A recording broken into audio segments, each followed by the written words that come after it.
ഇന്ന് നമുക്കൊരു ബീറ്റ്റൂട്ട് പച്ചടി ഉണ്ടാക്കാം. അപ്പോൾ അതിന് വേണ്ടിയിട്ട് ഞാൻ ബീറ്റ്റൂട്ട് ചീവി വെച്ചിട്ടുണ്ട്. ഒരു പാത്രം എടുത്തിട്ട് അതിൽ ബീറ്റ്റൂട്ട് ചീവി വെച്ചതിട്ടിട്ട് കുറച്ച് വെള്ളം ഒഴിച്ചാൽ മതി. വെള്ളം വളരെ കുറച്ചാണ് വേണ്ടത്, അധികം വേവില്ല.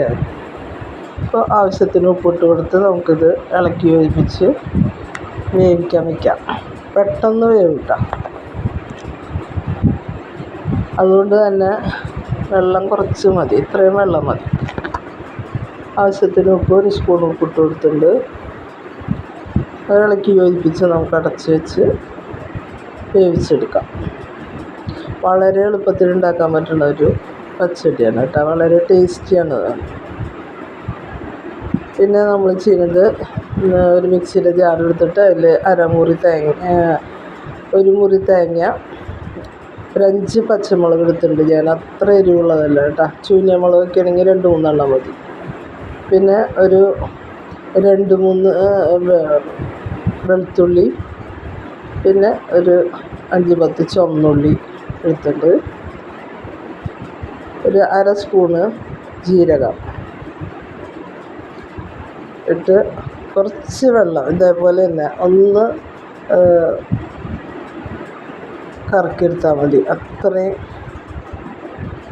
ഇത്രയും വെള്ളം വേണ്ടു. ഇനി ഇങ്ങനെ ആക്കിക്കൊണ്ടുവന്നതിന് ശേഷം നമ്മളിതിൽ കടുക് ഇട്ട് കൊടുക്കുക. 1 സ്പൂണ് കടുക് ഇട്ടിടുക. പച്ചടിക്ക് കടുക് ഇടണം. കടുകിട്ടിട്ട് ഒന്ന് കറക്കിയെടുക്കുക. ഒന്ന് പകുതി അരയാനേ പാടുള്ളൂ കേട്ടോ അത് കടുക്. അങ്ങനെ വല്ലാണ്ട് അരഞ്ഞ് ഇതായി പോകും. പിന്നെ നമ്മുടെ ബീറ്റ്റൂട്ട് റെഡിയായി വന്നിട്ടുണ്ട്. അപ്പോൾ നമ്മൾ അരപ്പ് അതിലേക്ക് ഇട്ട് കൊടുക്കുക. പെട്ടെന്ന് ആക്കിയെടുക്കാനും പറ്റും. വളരെ ടേസ്റ്റി ആയിട്ടുള്ള ഒരു പച്ചടിയാണ്. അപ്പോൾ വെള്ളം ഒട്ടുമില്ല, അതിങ്ങനെ എടുക്കണം കേട്ടോ. എന്നിട്ടിങ്ങനെ ഒന്ന് നന്നായി ഇളക്കി യോജിപ്പിച്ചതിന് ശേഷം ഉപ്പൊക്കെ പാകമാണെന്ന് നോക്കണം.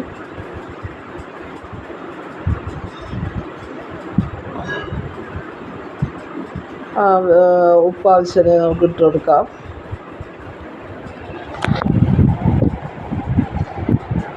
അപ്പോൾ ഇതിൽ സ്വല്പം ഉപ്പിൻ്റെ കുറവുണ്ട്. അപ്പോൾ ഞാനൊരു 1/2 സ്പൂൺ ഉപ്പും കൂടി ഇട്ട് കൊടുത്തു.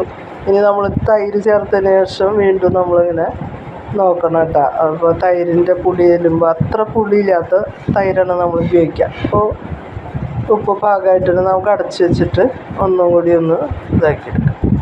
അത് വല്ലാണ്ട് അപ്പോൾ പാത്രത്തിൽ ചെറുതായി പോയപ്പോൾ ഞാനതൊന്ന് മാറ്റിയതാണ് കേട്ടോ. അപ്പോൾ ഇതിലേക്ക് ഇനി നമ്മൾ 1 ഗ്ലാസ് തൈര് കലക്കി യോജിപ്പിച്ചത്, അതിൻ്റെ കട്ടയൊക്കെ ഉടച്ചത് നമ്മൾ 1 ഗ്ലാസ് ഒഴിച്ച് കൊടുത്തിട്ട് തിളപ്പിക്കാതെ എടുക്കണം കേട്ടോ. തൈര് ഒഴിച്ചതിന് ശേഷം പിന്നെ തിളയ്ക്കരുത്.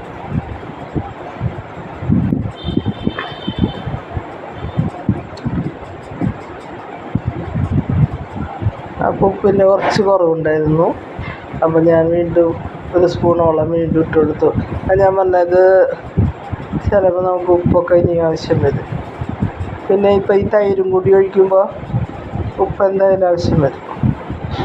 ഇനി നമുക്ക്, ഞാൻ പറഞ്ഞില്ലേ, ഇതേപോലെ ഉടച്ച തൈര് നമ്മൾ പുളി അധികം ഇല്ലാത്തത് എടുത്ത് ഇങ്ങനെ ചേർക്കാം. 1 ഗ്ലാസ്സാണ് കേട്ടോ ഞാൻ ചേർത്ത്. അത് ചേർത്തതിന് ശേഷം നന്നായി ഇളക്കി യോജിപ്പിച്ചതിന് ശേഷം തിളച്ച് പോകരുത്, തിളയ്ക്കരുത്. തിളയ്ക്കാതെ നമ്മൾ ഇതേപോലെ എടുക്കാം. തീ ഓഫ് ചെയ്യാം. പിന്നെ നമ്മൾ ഉപ്പൊക്കെ നോക്കണം, പാകമാണെന്ന് നോക്കാം. ഞാൻ ഈ ചെറിയ സ്പൂണുകളാണ് ഇടുന്നത് കേട്ടോ. അതുകൊണ്ടാണ് ഇങ്ങനെ 2-3 വട്ടമൊക്കെ ഇടേണ്ടി വന്നത്. ഉപ്പ് പിന്നെ കൂടിയാൽ പ്രശ്നം, കുറഞ്ഞാൽ നമുക്ക് ഇട്ട് കൊടുക്കാമല്ലോ. ഒരു ചട്ടി വെച്ചിട്ട് 1 ടേബിൾ സ്പൂൺ വെളിച്ചെണ്ണ ഒഴിച്ച് കൊടുത്തിട്ട് അത് ചൂടായി വരുമ്പോൾ നമുക്ക് കടുക് ഇട്ട് കൊടുക്കാം.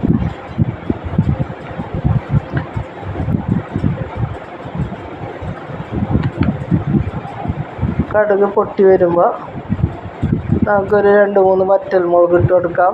വേപ്പില ഇട്ട് കൊടുക്കാം.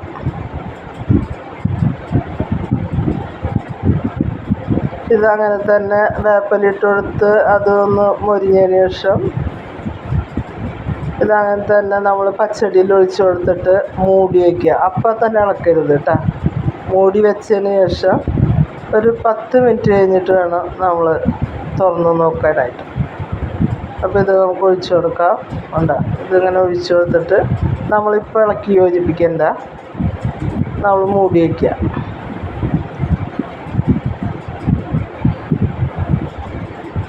മൂടി വെച്ചതിന് ശേഷം ഒരു 10 മിനിറ്റ് കഴിയുമ്പോൾ നമുക്ക് തുറന്ന് നോക്കാം. ഇനി ഇളക്കി യോജിപ്പിച്ച് എടുക്കാം. ഇതാണ് നമ്മുടെ ടേസ്റ്റി ആയിട്ടുള്ള നമ്മുടെ പച്ചടി, ബീറ്റ്റൂട്ട് പച്ചടി. നിങ്ങൾക്ക് എല്ലാവർക്കും ഇഷ്ടപ്പെടുകയാണെങ്കിൽ ലൈക്ക് ചെയ്യാനും ഷെയർ ചെയ്യാനൊന്നും മറക്കരുത്. സബ്സ്ക്രൈബ് ചെയ്യണം. എൻ്റെ പുതിയ ചാനലാണ്, മറക്കരുത്. താങ്ക്